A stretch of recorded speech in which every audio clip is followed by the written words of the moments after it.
Guðmar Freyr Magnússon, sigurvegari hér á fjórðungsmóti í B-flokki ungmenna, til hamingju með það. Takk fyrir. Það er titill hverri helgi? Já, næstum því, eða ekki? Núna. Núna á síðustu helgi á Íslandsmóti. Já. Hvernig er sigurtilfinningin? Hún er bara alltaf eins.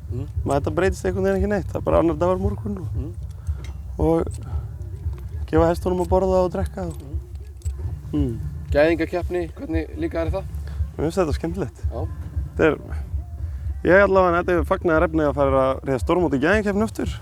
Við mistum með því í fyrra. Það fannst mér leiðilegt. Mér finnst þetta bara verulega skemmtilegt keppnisform. Svona form þar sem að er fyrir hesta eins og eld kannski sem að hefur átt svona erfiðara með að pluma sig í fjórgangi, mikið rúmur og tölti og brokki og ekki sérstaklega burða mikið til hægu stökki. Það svona gefur aðeins greininni lit. Já, mér finnst þetta verulega skemmtilegt form og svona sem bæði knappi og hestur geta svona aðeins sýnt sig og gefur svona smá svigrúm fyrir mistök sko, sem að kannski er ekki mikið í íþróttakeppni sko. Eldur, hvað getur þú sagt mér um hann?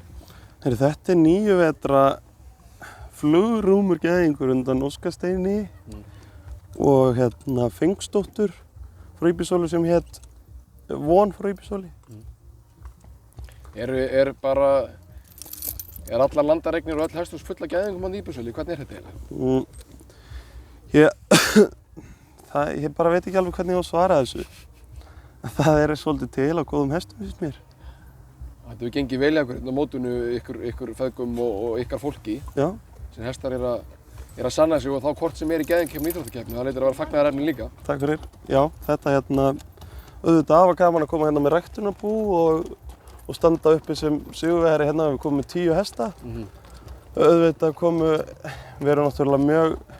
við erum svona nánast eins og fótboltalið með liðinu á Sunnurhvoli með okkur, sem er gríðarlega sterkt.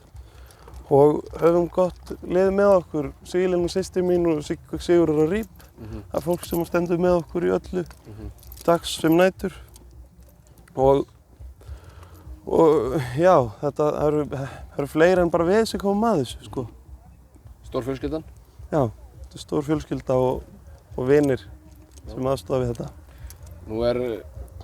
Nú er þínu hlutverki lokið hér á fjórðungsmóti rétt hjá mér. Já. Hvað tekur við? Ég held ég fari bara heim í sjúkraþjálfun.